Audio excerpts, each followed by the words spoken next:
Hello, അസ്സലാമു അലൈക്കും. Welcome back to my channel. അപ്പോൾ ഇന്ന് വന്നിട്ടുള്ളത് വളരെ വ്യത്യസ്തമായ രീതിയിലുള്ള നല്ലൊരു അടിപൊളി ബ്രേക്ക്ഫാസ്റ്റിൻ്റെ റെസിപ്പിയും കൊണ്ടാട്ടോ. ഓഫീസിൽ പോകുന്നവർക്കും അതേപോലെ തന്നെ സ്നാക്സ് ബോക്സിലോ ലഞ്ച് ബോക്സിലൊക്കെ കൊടുത്തു വിടാൻ പറ്റിയിട്ടുള്ള നല്ലൊരു അടിപൊളി പൂരിയുടെ റെസിപ്പി. നമുക്കിത് ഫ്രിഡ്ജിൽ സ്റ്റോർ ചെയ്യാനും പറ്റും കേട്ടോ. അപ്പോൾ എങ്ങനെയാണെന്ന് കണ്ടു നോക്കിയാലോ. ഒരു കപ്പ് വെള്ളം, നമ്മുടെ ക്വാണ്ടിറ്റിക്ക് അനുസരിച്ചിട്ട് നമുക്ക് കൂട്ടുകയും കുറയ്ക്കുകയും ചെയ്തെടുക്കാം കേട്ടോ. ഇതിലേക്ക് നമുക്ക് ആവശ്യത്തിനുള്ള ഉപ്പ്, 1 ടേബിൾ സ്പൂണ് റവ, ഒരല്പം എണ്ണയും കൂടെ ഒഴിച്ചിട്ട് നമുക്ക് വെള്ളം ഒന്ന് തിളക്കാനായിട്ട് വെക്കാം. എന്നിട്ട് നമുക്കിതിലേക്ക് ഗോതമ്പ് പൊടി ചേർത്തിട്ട് നല്ലപോലെ ഒന്ന് വാട്ടിയെടുക്കാം. അപ്പോൾ ഇനി ഇത് ഗ്യാസ് സ്റ്റോപ്പിലേക്ക് വെച്ച് കൊടുക്കാം. അപ്പോൾ ഇതാ നമ്മൾ ഗ്യാസ് സ്റ്റോപ്പിലേക്ക് വെച്ച് കൊടുത്തിട്ടുള്ള നമ്മുടെ ഈ ഒരു റവയും വെള്ളവും കൂടെ നല്ലപോലെ ഒന്ന് ചൂടായി വന്നിട്ടുണ്ട്. ഈ സമയത്ത് വേണം നമ്മളിതിലേക്ക് നമ്മുടെ ഈ ഒരു ഗോതമ്പ് പൊടി ചേർത്ത് കൊടുക്കാൻ വേണ്ടിയിട്ട്. ഒരുപാട് അങ്ങോട്ട് തിളച്ചു പോകേണ്ട ആവശ്യമില്ല കേട്ടോ. ഇനി നമുക്കിത് ഒരു തവി വെച്ചിട്ട് നല്ലപോലെ ഒന്ന് മിക്സാക്കി എടുക്കാം.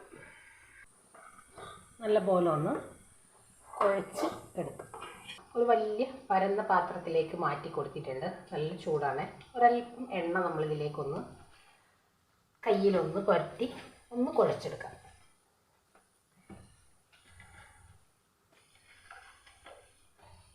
അപ്പോൾ ഇതാ നമ്മൾ നല്ലപോലെ കുഴച്ചെടുത്തിട്ടുണ്ട്. ഇനി നമുക്കിത് കുറച്ച് അത്യാവശ്യം വലിയ ഉരുള പോലെ കുറച്ച് വലിയ ഉരുളകളാക്കി എടുക്കാം.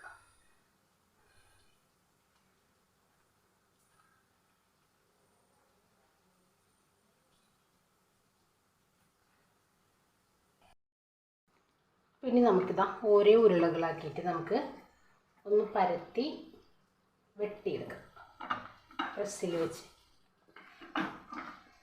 അതല്ല നമുക്ക് കുഴയിൽ വെച്ച് പരത്താൻ പറ്റുമെങ്കിൽ അങ്ങനെ പരത്തിയെടുക്കാം. ഞാനിപ്പോൾ ഇതാ ഇവിടെ ഒരു ടിഫിൻ ബോക്സിൻ്റെ അളവിലാണ് നമ്മളിത് വെട്ടിയെടുക്കുന്നത്.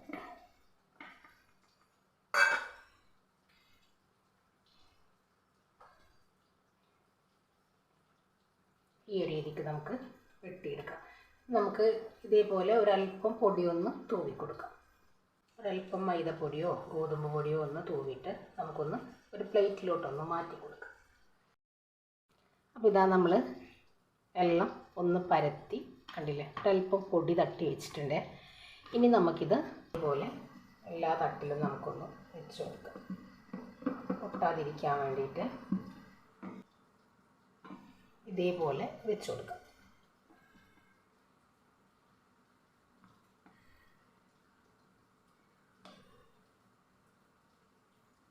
ഞാനിവിടെ സ്റ്റീമറിൽ ഒരല്പം വെള്ളം വെച്ചിട്ടുണ്ട്. ഒരുപാട് വെള്ളം വേണ്ട. നമുക്കിതൊരു 3 മിനിറ്റ് മാത്രം നമുക്കിതൊന്ന് സ്റ്റീം ചെയ്തെടുത്താൽ മതി. പിന്നെ നമുക്കിത് ആവി കയറ്റിയെടുക്കുന്നുണ്ട് കേട്ടോ. കണ്ടില്ലേ, ഈ ഒരു രീതിക്ക് മാത്രം മതി. പിന്നെ നമുക്കിത് എടുത്ത് മാറ്റാം. കണ്ടല്ലോ, ചെറുതായിട്ടൊന്ന് ആവി കയറി മാത്രം മതി. ആവി കയറ്റിയെടുത്തിട്ടുണ്ട് കണ്ടില്ല. ഒരു 3 മിനിറ്റിൽ കൂടുതൽ നമ്മളിത് ആവി കയറ്റിയെടുക്കേണ്ട ആവശ്യമില്ല കേട്ടോ. ഇനി ഇത് നല്ല പോലെ ഒന്ന് തണുത്തതിന് ശേഷം വേണം നമ്മളിത് എണ്ണയിലിട്ടിട്ട് ഫ്രൈ ചെയ്ത് എടുക്കാൻ വേണ്ടിയിട്ട്. അപ്പോൾ നമുക്കിത് എല്ലാം ഒന്ന് ഇതേപോലെ റെഡിയാക്കി എടുത്തിട്ട് ഒന്ന് ഫ്രൈ ചെയ്തെടുക്കാം. അപ്പോൾ ഇതാ നമ്മുടെ പൂരി നമ്മളിവിടെ 3 മിനിറ്റ് സ്റ്റീം ചെയ്തെടുത്തിട്ടുള്ളതാണ് കേട്ടോ. ഇത് നല്ലപോലെ ഒന്ന് തണുത്ത് വലിഞ്ഞതിന് ശേഷം നമ്മൾക്കിതൊരു സിപ്പ് ലോക്കിലാക്കിയിട്ട് ഫ്രിഡ്ജിൽ സ്റ്റോർ ചെയ്യാം കേട്ടോ. ഒട്ടും സമയമില്ലാത്തവർക്ക് എണ്ണ ചൂടാക്കി പെട്ടെന്ന് ഫ്രൈ ചെയ്തെടുക്കാം. ഇനി നമുക്കിത് ഫ്രൈ ചെയ്താലോ. അപ്പോൾ ഇനി ഞാനിതാ എണ്ണ ചൂടാനായിട്ട് വെച്ചിട്ടുണ്ട്. അതിലേക്ക് നമുക്ക് ഓരോന്നും ഇട്ട് കൊടുത്തിട്ട് ജസ്റ്റ് ഒന്ന് പ്രസ് ചെയ്ത് കൊടുത്തു കഴിഞ്ഞാൽ നല്ല പോലെ അങ്ങ് പൊന്തി വന്നോളൂ കേട്ടോ. പെട്ടെന്ന് തന്നെ ഒന്ന് തിരിച്ചും മറിച്ചൊക്കെ ഇട്ടിട്ട് നമുക്ക് പെട്ടെന്ന് റെഡിയാക്കി എടുക്കാനായിട്ട് പറ്റും. ഇത് നമുക്ക് ഒരു സിപ്പ് ലോക്കിലാക്കിയിട്ട് ഫ്രിഡ്ജിൽ സ്റ്റോർ ചെയ്യാം കേട്ടോ. നമുക്കൊന്ന് സ്റ്റീം ചെയ്തതിന് ശേഷം ആവശ്യം സമയത്ത് നമുക്ക് എണ്ണയിലിട്ടിട്ട് ഫ്രൈ ചെയ്തെടുത്താൽ മതി. അപ്പോൾ എല്ലാം ഇതേപോലെ ഒന്ന് റെഡിയാക്കി എടുക്കാം. ഇതാ നമ്മൾ ഓരോന്നായിട്ട് നമ്മൾ ഇതേപോലെ എണ്ണയിലേക്ക് ഇട്ടിട്ട് തിരിച്ചു മറിച്ചിട്ട് പെട്ടെന്ന് നമുക്ക് റെഡിയാക്കി എടുക്കാം കേട്ടോ. അപ്പോൾ ഓഫീസിൽ പോകുന്നവർക്കും ഒട്ടും സമയമില്ലാത്തവർക്കും അതേപോലെ നമ്മുടെ മക്കളുടെ വെക്കേഷനൊക്കെ കഴിഞ്ഞില്ലേ, അപ്പോൾ ക്ലാസ്സിൽ പോകുന്ന പിള്ളേരൊക്കെ ഉണ്ടെങ്കിൽ സ്നാക്സ് ബോക്സിലോ ലഞ്ച് ബോക്സിലൊക്കെ കൊടുത്ത് വിടാൻ നമുക്ക് ഇതേപോലെ റെഡിയാക്കി ഫ്രിഡ്ജിൽ സ്റ്റോർ ചെയ്യാം കേട്ടോ. അപ്പോൾ നമുക്കെല്ലാം ഒന്ന് റെഡിയാക്കി എടുക്കാം.